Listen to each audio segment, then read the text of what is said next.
যে আধাৰ কাৰ্ড বন্ধ হৈ থকাৰ বাবে তেওঁলোকে স্কলাৰশ্বিপ ৰেশন কাৰ্ড বিভিন্ন ধৰণৰ চৰকাৰী সুবিধাৰ পৰা বঞ্চিত হৈ আহিছে আৰু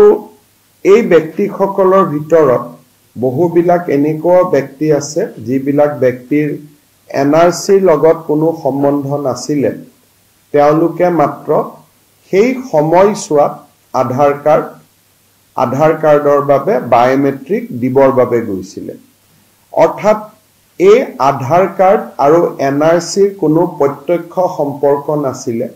সম্পৰ্ক ইমানে আছিল যে সেই 4 মাহৰ সময়ছোৱাৰ ভিতৰত তেওঁলোকে বায়োমেট্ৰিক দিবৰ বাবে এনআৰচি বা আধাৰ সেৱা কেন্দ্ৰসমূহলৈ গৈছিল আৰু তেতিয়া এনআৰচি আৰু আধাৰ সেৱা কেন্দ্ৰ একেটাই আছিল দুটা পৃথক পৃথক নাছিল এই বিষয়টোৰ ওপৰত অধ্যয়ন কৰিবলৈ আমি এখন কেবিনেট সাব কমিটি গঠন কৰিছিলো কেবিনেট সাব কমিটিখনে অসমৰ প্ৰায়বোৰ সদৌ অসম ছাত্ৰ সন্থাকে ধৰি সংগঠনসমূহৰ লগত আলাপ আলোচনা কৰিছিল আৰু তেখেতসকলেও এটা ঐক্যমতত উপস্থিত হৈছিল যে এনআৰচি আৰু আধাৰ কাৰ্ডৰ কোনো প্ৰত্যক্ষ সম্বন্ধ নাই আৰু সেই কাৰণে আধাৰ কাৰ্ডসমূহ যদি ভাৰত চৰকাৰে বিতৰণ কৰে তেতিয়া হলে কাৰো আপত্তি নাথাকিব এই বিষয়টো আমি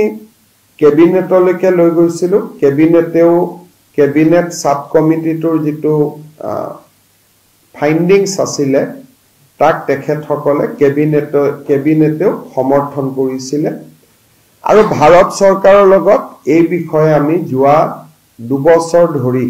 যোগাযোগ কৰি আছিলো যে আধাৰ কাৰ্ডখিনি খুলি দিব লাগে মানুহৰ ৰেশন কাৰ্ডৰ পৰা স্কলাৰশ্বিপ বিভিন্ন ক্ষেত্ৰত অসুবিধা হৈছে যোৱা 29/7/2024 তাৰিখে আমি অসম চৰকাৰে ভাৰত চৰকাৰে আমাক অনুৰোধ কৰে যে অসম চৰকাৰে এটা আনুষ্ঠানিকভাৱে ভাৰত চৰকাৰক গোটেই বিষয়টো জনাব লাগে আমি ভাৰত চৰকাৰক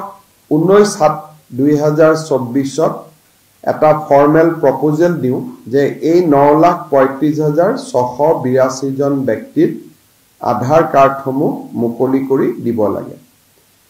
আমি দিয়া পত্ৰখনৰ ওপৰত ভাৰত চৰকাৰে সলিচিটৰ জেনেৰেল অফ ইণ্ডিয়াৰ পৰামৰ্শ লয় আৰু যোৱা কালি 27/8/2024 তাৰিখে ভাৰত চৰকাৰে ইউডিআই যি আমাৰ আধাৰ কাৰ্ডৰ যেটো অথৰিটি ইউনিক আইডেন্টিটি যেটো অথৰিটি আছে তেওঁলোকক নিৰ্দেশ দিছে যে অসমৰ বন্ধ হৈ থকা আধাৰ কাৰ্ডসমূহ মুকলি কৰি দিব লাগে আৰু যাৰ আধাৰ কাৰ্ডৰ যোন যোগ্য ব্যক্তি যাৰ পৰা আমি বায়োমেট্ৰিক সেই সময়ত লৈছিলো এই 9,35,682 গৰাকী ব্যক্তিক আধাৰ কাৰ্ডসমূহ উভতাই দিব লাগে আৰু তেওঁলোকক আধাৰ কাৰ্ড লোৱা যি বাধা আছিল সেই বাধা ভাৰত চৰকাৰে আনুষ্ঠানিকভাৱে প্ৰত্যাহাৰ কৰিছে ইয়াৰ ফলত এতিয়া অসমত এই এটা বহুদিনৰ যেটো এটা ইস্যু পঞ্জীভূত হৈ আছিল 9,35,682 গৰাকী ব্যক্তিৰ তেওঁলোকৰ আধাৰ কাৰ্ড পোৱা পথ প্ৰশস্ত হ'ল আৰু মই ভাবো যে অহা 15 দিন এমাহৰ পৰা ভিতৰৰ পৰা তেওঁলোকে নিজৰ আধাৰ কেন্দ্ৰত গৈ আধাৰসমূহ সংগ্ৰহ কৰিব পাৰিব য'ত তেওঁলোকে বায়োমেট্ৰিক্স দিছিলে বা ইউডিআই কৰ্তৃপক্ষই বেলেগ ব্যৱস্থাও কৰিব পাৰে যে তেওঁলোকে কোড গৈ আধাৰ কাৰ্ডখিনি সংগ্ৰহ কৰি লাগিব কিন্তু ভাৰত চৰকাৰে ইতিমধ্যে যেহেতু আগৰ যেটো নিষেধাজ্ঞা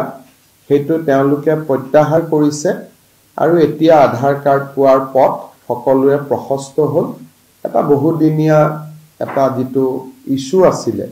হেতু আনুষ্ঠানিকভাৱে ৰিজলভ হ'ল বুলি মই আশা কৰিছো কেন্দ্ৰীয় গৃহমন্ত্ৰী ডাঙৰীয়াক এই বিষয়টো লৈ মই ব্যক্তিগতভাৱে সাক্ষাৎ কৰি মানুহখিনিৰ কথা বুজাইছিলো আৰু তেখেতেও বিশেষকৈ গোটেই বস্তুখিনি বুজি তেখেতে নিজে অনুমোদন দিয়ে যে আধাৰ কাৰ্ডসমূহ মানুহক ঘূৰাই দিব লাগে। মই কেন্দ্ৰীয় গৃহমন্ত্ৰী অমিত শ্বাহ ডাঙৰীয়াকো আনুষ্ঠানিকভাৱে অসম চৰকাৰৰ হৈ ধন্যবাদ জনাইছোঁ যে বিষয়টো এটা নিষ্পত্তি হোৱা বাবে।